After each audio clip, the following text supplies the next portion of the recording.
Chapitre 92: La rencontre. Après le départ de Mercédès, tout retomba dans l'ombre chez Monte Cristo. Autour de lui et au-dedans de lui, sa pensée s'arrêta.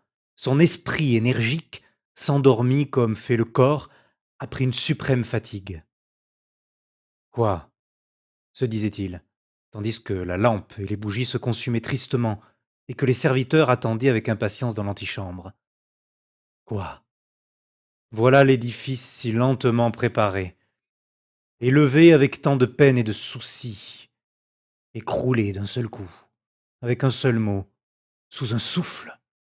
Et quoi, c'est ce moi que je croyais quelque chose, ce moi dont j'étais si fier, ce moi que j'avais vu si petit dans les cachots du château d'If, et que j'avais su rendre si grand, sera demain un peu de poussière. Hélas, ce n'est point la mort du corps que je regrette. Cette destruction du principe vital n'est-elle point le repos où tout tend, où tout malheureux aspire, ce calme de la matière après lequel j'ai soupiré si longtemps, au-devant duquel je m'acheminais par la route douloureuse de la faim, quand Faria est apparu dans mon cachot. Qu'est-ce que la mort? Un degré de plus dans le calme, et deux peut-être dans le silence. Non, ce n'est donc pas l'existence que je regrette, c'est la ruine de mes projets si lentement élaborés, si laborieusement bâtis. La providence que j'avais crue pour eux était donc contre eux. Dieu ne voulait donc pas qu'ils s'accomplissent. Ce fardeau que j'ai soulevé presque aussi pesant qu'un monde, et que j'ai cru porter jusqu'au bout, était selon mon désir, et non selon ma force, selon ma volonté, et non selon mon pouvoir. Et il me le faudra déposer à peine à moitié de ma course. Oh, je redeviendrai donc fataliste, moi que 14 ans de désespoir et 10 ans d'espérance avaient rendu providentiel.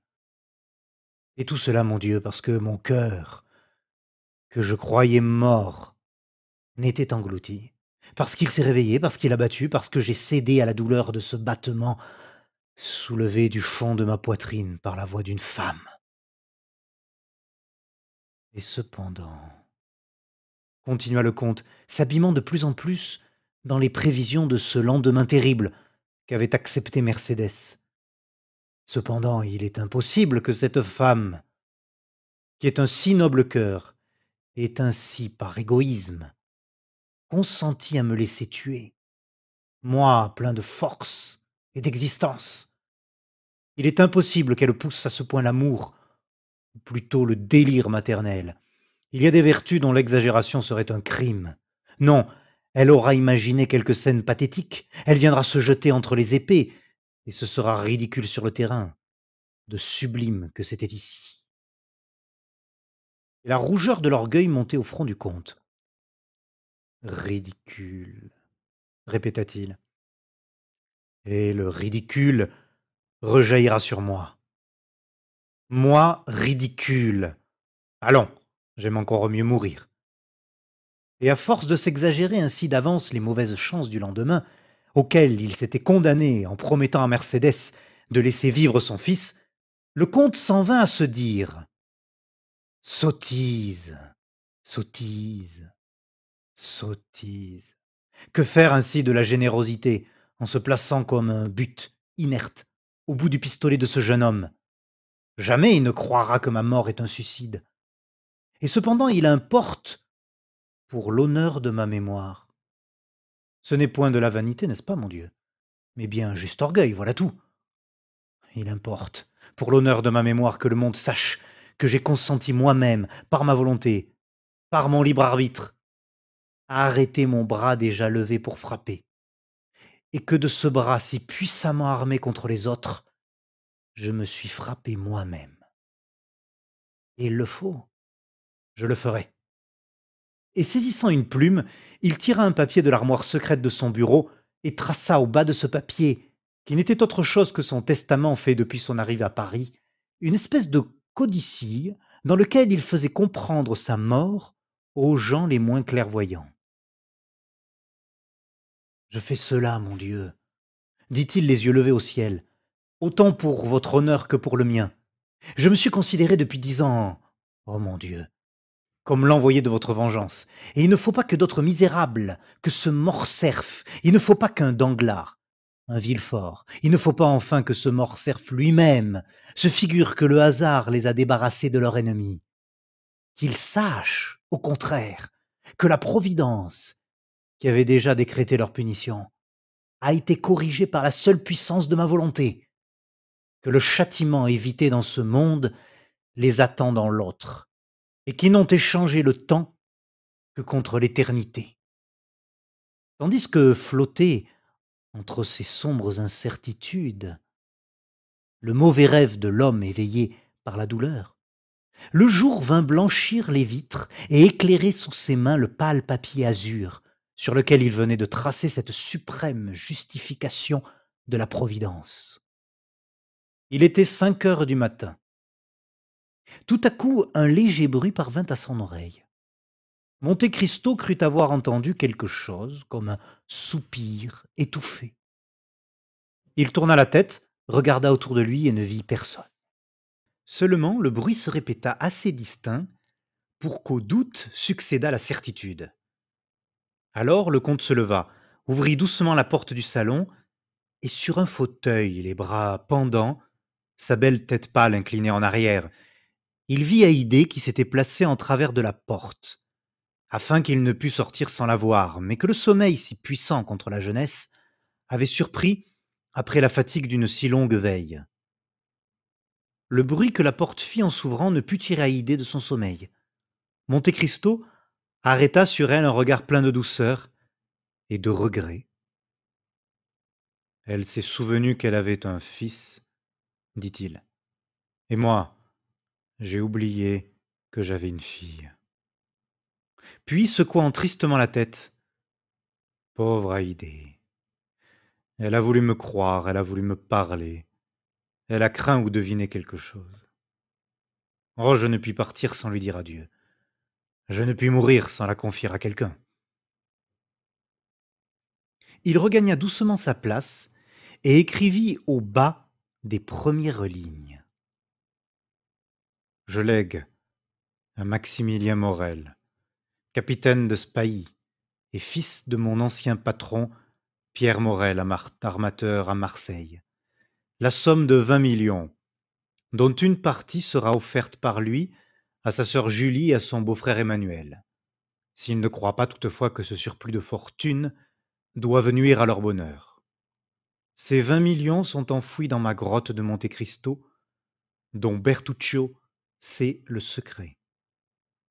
Si son cœur est libre et qu'il veuille épouser Haydée, fille d'Ali Pacha de Janina, que j'ai élevée avec l'amour d'un père et qui a eu pour moi la tendresse d'une fille, il accomplira, je ne dirai point ma dernière volonté, mais mon dernier désir.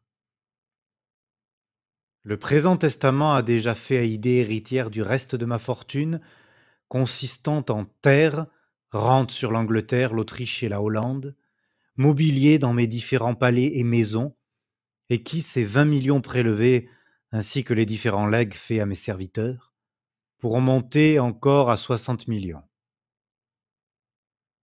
Il achevait d'écrire cette dernière ligne lorsqu'un cri poussé derrière lui fit tomber la plume des mains. Haydée, dit-il, vous avez lu. En effet, la jeune femme réveillée par le jour qui avait frappé ses paupières s'était levée et s'était approchée du comte sans que ses pas légers, assourdis par le tapis, eussent été entendus. Oh, monseigneur, dit-elle en joignant les mains, pourquoi écrivez-vous ainsi une pareille heure? Pourquoi me léguez-vous toute votre fortune, monseigneur? Vous me quittez donc. Je vais faire un voyage, mon cher ange, dit Monte Cristo avec une expression de mélancolie et de tendresse infinie. Et s'il m'arrivait malheur. Le comte s'arrêta. Eh bien, demanda la jeune fille avec un accent d'autorité que le comte ne lui connaissait point et qui le fit tressaillir. Eh bien, s'il m'arrive malheur, reprit Monte Cristo. Je veux que ma fille soit heureuse. Haydée sourit tristement en secouant la tête. Vous pensez à mourir, monseigneur, dit-elle. C'est une pensée salutaire, mon enfant, a dit le sage. Eh bien, si vous mourrez, dit-elle, léguez votre fortune à d'autres, car si vous mourrez, je n'aurai plus besoin de rien. Et prenant le papier, elle le déchira en 4 morceaux qu'elle jeta au milieu du salon. Puis, cette énergie si peu habituelle à une esclave ayant épuisé ses forces, elle tomba. Non plus endormie cette fois, mais évanouie sur le parquet. Monte Cristo se pencha vers elle, la souleva entre ses bras, et voyant ce beau teint pâli, ces beaux yeux fermés, ce beau corps inanimé et comme abandonné, l'idée lui vint, pour la première fois, qu'elle l'aimait peut-être autrement que comme une fille aime son père. Hélas, murmura-t-il avec un profond découragement, j'aurais donc encore pu être heureux. Puis il porta Haydée jusqu'à son appartement, la remit toujours évanouie aux mains de ses femmes, et rentrant dans son cabinet qu'il ferma cette fois vivement sur lui, il recopia le testament détruit. Comme il achevait, le bruit d'un cabriolet entrant dans la cour se fit entendre. Monte Cristo s'approcha de la fenêtre et vit descendre Maximilien et Emmanuel. Bon, dit-il, il était temps. Et il cacheta son testament d'un triple cachet. Un instant après, il entendit un bruit de pas dans le salon et alla ouvrir lui-même. Morrel parut sur le seuil. Il avait devancé l'heure de près de 20 minutes. Je viens trop tôt, peut-être, monsieur le comte, dit-il, mais je vous avoue franchement que je n'ai pu dormir une minute, et qu'il en a été de même de toute la maison. J'avais besoin de vous voir fort de votre courageuse assurance pour redevenir moi-même. Monte Cristo ne put tenir à cette preuve d'affection, et ce ne fut point la main qu'il tendit au jeune homme, mais ses 2 bras qu'il lui ouvrit. Morrel, lui dit-il d'une voix émue, c'est un beau jour pour moi que celui où je me sens aimé d'un homme comme vous. Bonjour, monsieur Emmanuel. Vous venez donc avec moi, Maximilien. Pardieu, dit le jeune capitaine, en y avez-vous douté? Mais cependant, si j'avais tort... Écoutez, je vous ai regardé hier pendant toute cette scène de provocation. J'ai pensé à votre assurance toute cette nuit, et je me suis dit que la justice devait être pour vous, ou qu'il n'y avait plus aucun fond à faire sur les visages des hommes. Cependant, Morrel, Albert est votre ami. Une simple connaissance, comte. Vous l'avez vu pour la première fois le jour même que vous m'avez vu. Oui, c'est vrai. Que voulez-vous? Il faut que vous me le rappeliez pour que je m'en souvienne. Merci, Morrel. Puis frappant un coup sur le timbre, tiens, dit-il à Ali qui apparut aussitôt, fais porter cela chez mon notaire. C'est mon testament, Morrel. Moi mort, vous irez en prendre connaissance. Comment? S'écria Morrel. Vous mort? Eh, ne faut-il pas tout prévoir, cher ami? Mais qu'avez-vous fait hier, après m'avoir quitté? J'ai été chez Tortoni, où, comme je m'y attendais, j'ai trouvé Beauchamp et Château-Renaud. Je vous avoue que je l'ai cherché. Pourquoi faire, puisque tout cela était convenu? Écoutez, comte, l'affaire est grave, inévitable. En doutez-vous?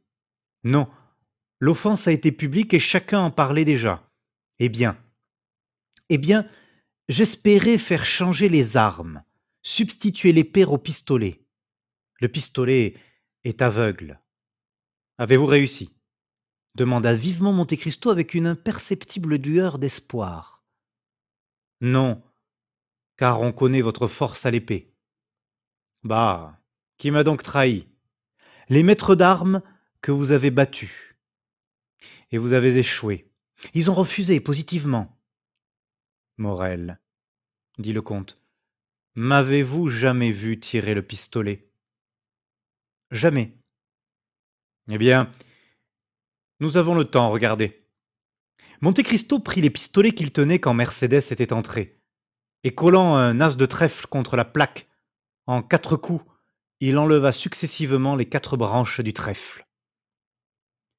À chaque coup, Morel pâlissait. Il examina les balles avec lesquelles Monte Cristo exécutait ce tour de force, et il vit qu'elles n'étaient pas plus grosses que des chevrotines. C'est effrayant, dit-il. Voyez-vous donc, Emmanuel? Puis, se retournant vers Monte Cristo, comte, dit-il, au nom du ciel, ne tuez pas Albert. Le malheureux a une mère. C'est juste, dit Monte Cristo. Et moi, je n'en ai pas. Ces mots furent prononcés avec un ton qui fit frissonner Morel. Vous êtes l'offensé, comte. Sans doute. Qu'est-ce que cela veut dire? Cela veut dire que vous tirez le premier. Je tire le premier. Oh, cela, je l'ai obtenu, ou plutôt exigé. Nous leur faisons assez de concessions pour qu'ils nous fissent celle-là. Et à combien de pas? À 20.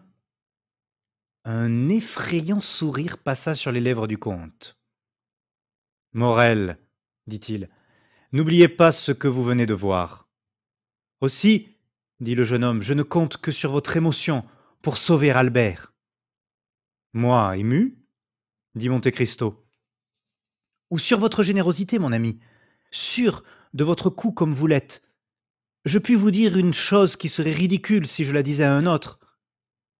Laquelle?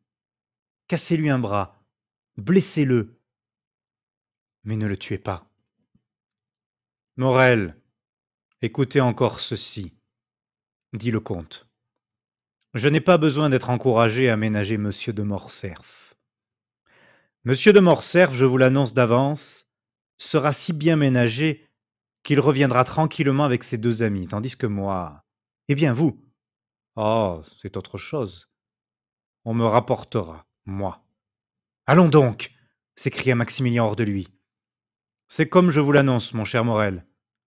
Monsieur de Morcerf me tuera. Morel regarda le comte en homme qui ne comprend plus. Que vous est-il donc arrivé depuis hier soir, comte?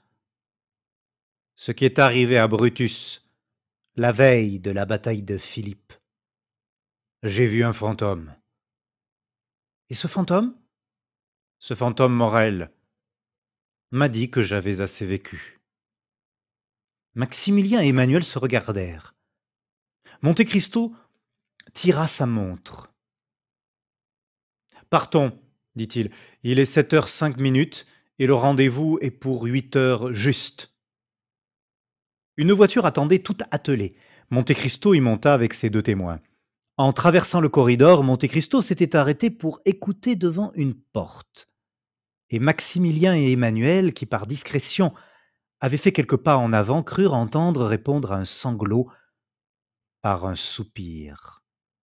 À 8h sonnantes, on était au rendez-vous. Nous voici arrivés, dit Morel en passant la tête par la portière. Et nous sommes les premiers. Monsieur m'excusera, dit Baptistin qui avait suivi son maître avec une terreur indicible. Mais je crois apercevoir là-bas une voiture sous les arbres. En effet, dit Emmanuel, j'aperçois 2 jeunes gens qui se promènent et semblent attendre.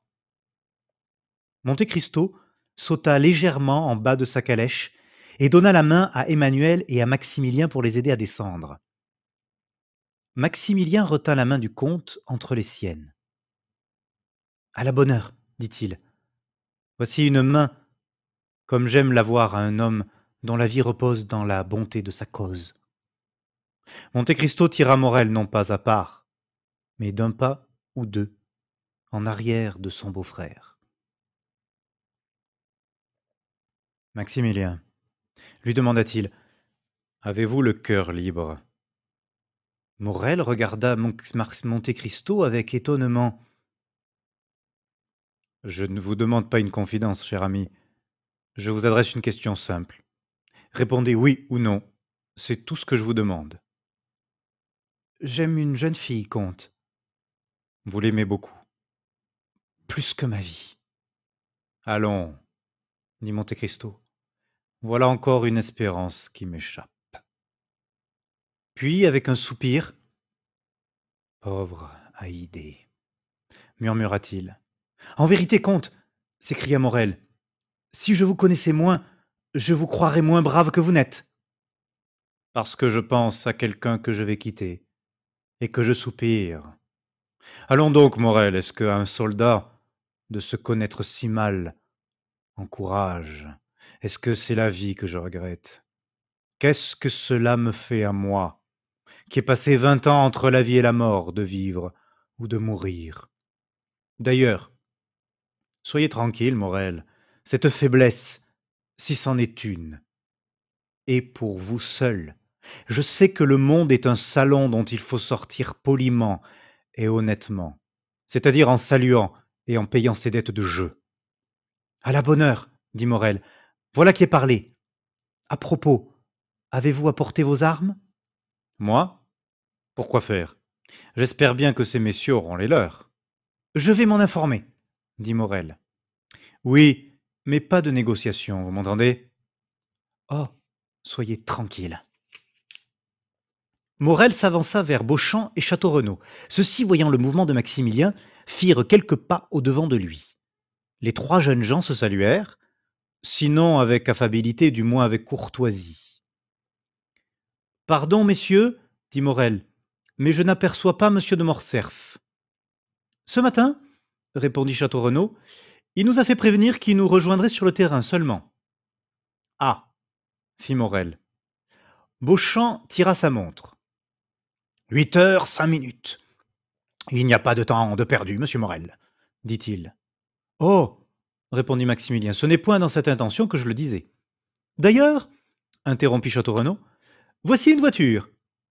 En effet, une voiture s'avançait au grand trot par une des avenues aboutissant au carrefour où l'on se trouvait. Messieurs, dit Morel, sans doute que vous vous êtes munis de pistolets. Monsieur de Monte Cristo déclare renoncer au droit qu'il avait de se servir des siens.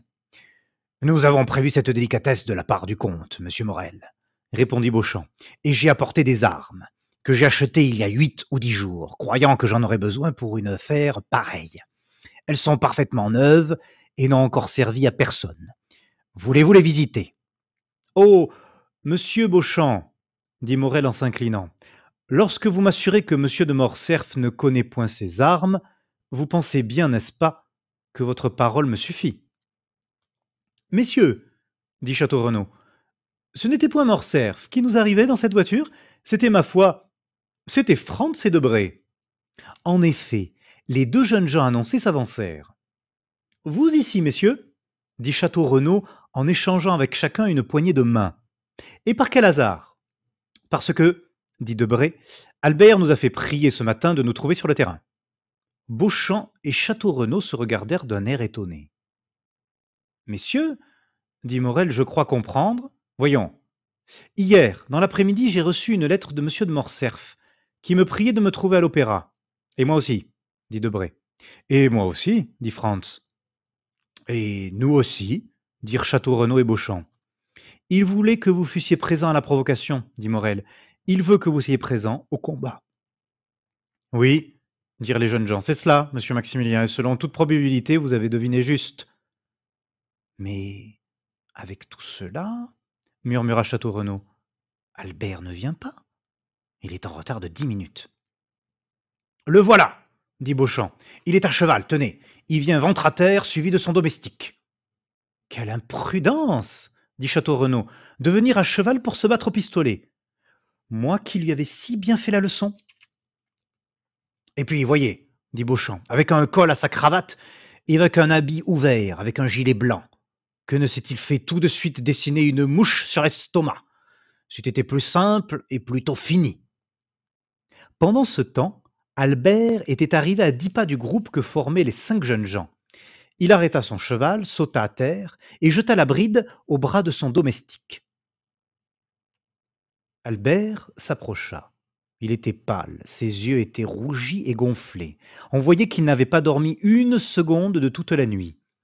Il avait répandu sur toute sa physionomie une nuance de gravité triste qui ne lui était pas habituelle. Merci, messieurs, dit-il, d'avoir bien voulu vous rendre à mon invitation. Croyez que je vous suis on ne peut plus reconnaissant de cette marque d'amitié. Morel, à l'approche de Morcerf, avait fait une dizaine de pas en arrière et se trouvait à l'écart. Et vous aussi, monsieur Morel, dit Albert. Mes remerciements vous appartiennent. Approchez donc, vous n'êtes pas de trop. Monsieur, dit Maximilien, vous ignorez peut-être que je suis le témoin de monsieur de Monte Cristo. Je n'en étais pas sûr, mais je m'en doutais. Tant mieux. Plus il y aura d'hommes d'honneur ici, plus je serai satisfait. Monsieur Morel, dit Château-Renaud, vous pouvez annoncer à monsieur le comte de Monte Cristo que monsieur de Morcerf est arrivé et que nous nous tenons à sa disposition. Morel fit un mouvement pour s'acquitter de sa commission. Beauchamp, en même temps, tirait la boîte de pistolet de la voiture. Attendez, messieurs, dit Albert. J'ai 2 mots à dire à monsieur le comte de Monte Cristo. En particulier demanda Morel. Non, monsieur, devant tout le monde. Les témoins d'Albert se regardèrent tout surpris.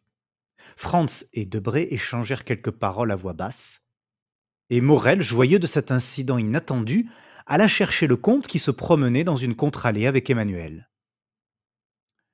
Que me veut-il demanda Monte Cristo. Je l'ignore, mais il demande à vous parler. Oh dit Monte Cristo, qu'il ne tente pas Dieu par quelque nouvel outrage. Je ne crois pas que ce soit son intention, dit Morel. Le comte s'avança, accompagné de Maximilien et d'Emmanuel. Son visage calme et plein de sérénité faisait une étrange opposition avec le visage bouleversé d'Albert qui s'approchait de son côté, suivi des 4 jeunes gens. À 3 pas l'un de l'autre, Albert et le comte s'arrêtèrent.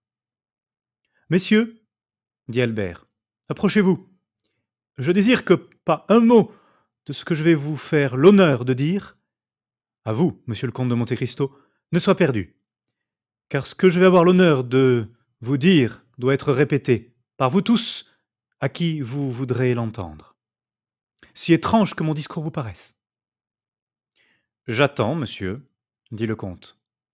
Monsieur, dit Albert d'une voix tremblante, d'abord, mais qui s'assura de plus en plus. Monsieur, je vous reprochais d'avoir divulgué la conduite de monsieur de Morcerf en Épire, car si coupable que fût monsieur le comte de Morcerf, je ne croyais pas que ce fût vous qui eussiez le droit de le punir. Mais aujourd'hui, monsieur, je sais que ce droit vous est acquis. Ce n'est point la trahison de Fernand Mondego envers Ali Pacha qui me rend si prompt à vous excuser. C'est la trahison du pécheur Fernand envers vous. Ce sont les malheurs inouïs qui ont été la suite de cette trahison. Aussi je le dis, aussi je le proclame tout haut. Oui, monsieur, vous avez eu raison de vous venger de mon père, et moi, son fils, je vous remercie de n'avoir pas fait plus. La foudre, tombée au milieu des spectateurs de cette scène inattendue, ne les eût pas plus étonnés que cette déclaration d'Albert. Quant à Monte Cristo, ses yeux s'étaient lentement levés au ciel avec une expression de reconnaissance infinie. Et il ne pouvait assez admirer comment cette nature fougueuse d'Albert, dont il avait assez connu le courage au milieu des bandits romains, s'était tout à coup plié à cette subite humiliation. Aussi reconnut-il l'influence de Mercédès, et comprit-il comment ce noble cœur ne s'était pas opposé au sacrifice qu'elle savait d'avance devoir être inutile. Maintenant, monsieur, dit Albert, si vous trouvez que les excuses que je viens de vous faire soient suffisantes, votre main, je vous prie. Après le mérite si rare de l'infaillibilité qui semble être le vôtre, le premier de tous les mérites à mon avis, est de savoir avouer ses torts. Mais cet aveu me regarde seul. J'agissais bien selon les hommes, mais vous, vous agissez bien selon Dieu. Un ange seul pouvait sauver l'un de nous de la mort, et l'ange est descendu du ciel. Sinon pour faire de nous 2 amis, hélas. La fatalité rend la chose impossible. Mais tout au moins, 2 hommes qui s'estiment. Monte Cristo, l'œil humide, la poitrine haletante, la bouche entr'ouverte, tendit à Albert une main que celui-ci saisit et pressa avec un sentiment qui ressemblait à un respectueux effroi. Messieurs, dit-il, Monsieur de Monte Cristo veut bien agréer mes excuses. J'avais agi précipitamment envers lui. La précipitation est mauvaise conseillère. J'avais mal agi. Maintenant, ma faute est réparée. J'espère bien que le monde ne me tiendra point pour lâche parce que j'ai fait ce que ma conscience m'a ordonné de faire. Mais en tout cas, si l'on se trompait sur mon compte, ajouta le jeune homme en relevant la tête avec fierté et comme s'il adressait un défi à ses amis et à ses ennemis, je tâcherai de redresser les opinions. Que s'est-il donc passé cette nuit demanda Beauchamp à Château Renaud. Il me semble que nous jouons ici un triste rôle. En effet, ce qu'Albert vient de faire est bien misérable, ou bien beau, répondit le baron. Ah, voyons, demanda Debray à Franz. Qu'est-ce que cela veut dire? Comment le comte de Monte Cristo déshonore M. de Morcerf? Il a eu raison aux yeux de son fils, mais eussé-je dit 10 Janina dans ma famille, je ne me croirais obligé qu'à une chose, ce serait de me battre 10 fois. Quant à Monte Cristo, le front penché, le bras inerte, écrasé sous le poids de 24 ans de souvenirs, il ne songeait ni à Albert, ni à Beauchamp, ni à Château Renaud, ni à personne de ceux qui se trouvaient là.